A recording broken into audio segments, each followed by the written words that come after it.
नमस्कार, मी आहे Sonali. अन्वीज food and आर्टमध्ये तुमच्या सर्वांचे खूप खूप स्वागत आहे. आज आपण पाहूया मुलांच्या टिफिनसाठी झटपट होणारा सोया पुलाव किंवा सोया भात. चला तर मग पाहूया यासाठी आपल्याला काय काय साहित्य हवे. इथे आपण 1 चमचा जिरं, 1 तेजपत्ता, अर्धा चमचा लाल तिखट, 1 चमचा धनापूड, 1 चमचा बिर्याणी मसाला आणि पाव चमचा हळद घेतलेली आहे. त्याचबरोबर 1 ते 1.5 चमचा तेल घेतलेलं आहे फोडणीसाठी. तेल किंवा तूप तुम्ही काहीही वापरू शकता. त्याचबरोबर 1 उभा चिरलेला कांदा, 7-8 लसणाच्या पाकळ्या आणि आल्याचं तुकडा याचं वाटण केलं आहे. 1 गाजर चिरून घेतलेलं आहे आणि 3 ते 4 फरसबीच्या शेंगा.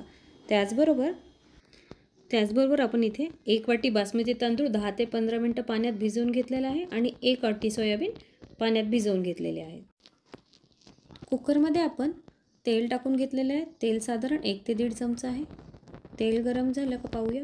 त्यामध्ये आपण जिरं ॲड करूया. त्याचबरोबर 1 तेजपत्ता ॲड करूया. जिरं छान फुललेलं आहे. त्यामध्ये आपण आता एक उभा चिरून घेतलेला कांदा घालून परतून घेऊया.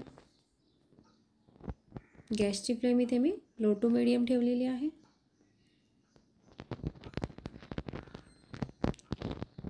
कांदा हलकासा गुलाबी झाली. यामध्ये आता फरसबी, गाजर आणि आलं लसूणची पेस्ट ॲड करून घ्यायची आहे.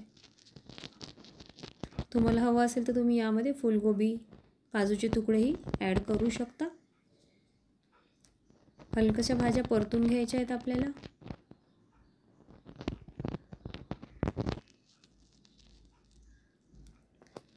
आपल्या भाज्या छान परतून झाल्या आहेत. यामध्ये आता आपण गरम पाण्यात भिजवून घेतलेले सोयाबीन पिळून यामध्ये परतून घेऊया.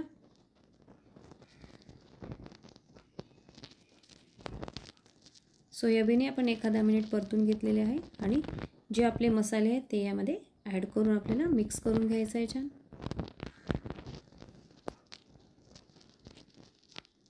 मसाले छान मिक्स झालेले आहेत. आज बिर्याणी मसाला वापरला आहे. तुम्हाला जर बिर्याणी मसाला वापरायचा नसेल तर तुम्ही कोणताही गरम मसाला आणि थोडेसे खडे मसाले वापरू शकता. त्याचबरोबर 2 चमचे दही घेतलेलं आहे इथे.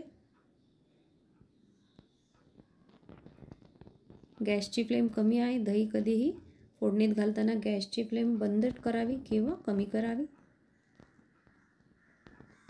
दही आपला सोयाबीनला आणि व्हेजिटेबलला चांगलं व्यवस्थित मिक्स झालेलं आहे.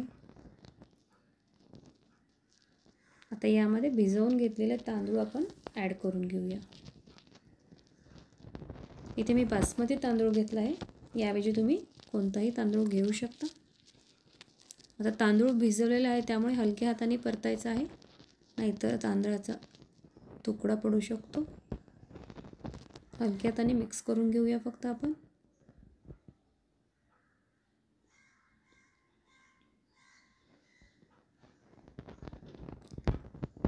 आता यामध्ये आपण चवीनुसार मीठ ॲड करूया.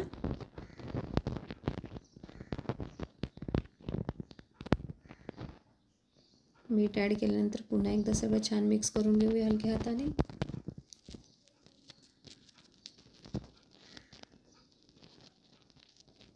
आणि इथे आपण 2 वाटी गरम पाणी ॲड करतोय. 1 वाटी तांदूळ होता म्हणून 2 वाटी पाणी ॲड करतोय. तांदूळ भिजून घेतल्यावर 1.5 वाटी पाणी पुरेसं होतं, पण सोयाबीन असल्यामुळे आपण 1 वाटीला 2 वाटी पाणी ॲड केलेलं आहे.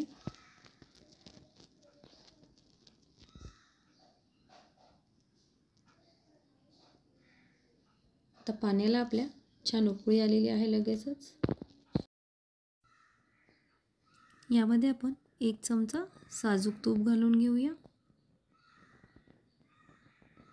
साजूक तुपामुळे भाताची चव खूप छान येते. आता याला छान उकळी आलेली आहे.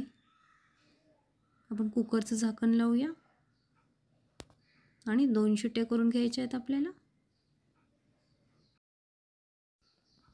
कुकरच्या शिट्ट्या झालेल्या आहेत. थंड झालाय कुकर. उघडून पाहूया. मस्त असा आपला भात तयार आहे. छान असा मोकळा झालेला आहे आपला भात. आता हा भात आपण सर्विंग प्लेटमध्ये काढून घेऊया. झटपट मस्त असा सोया पुलाव किंवा सोया भात आपला तयार आहे. अगदी पटकन होतो आणि मुलांना फार आवडतो. ही रेसिपी तुम्ही जरूर ट्राय करा आणि नेहमीप्रमाणे माझ्या चॅनलला लाईक, शेअर, सबस्क्राईब जरूर करा. धन्यवाद.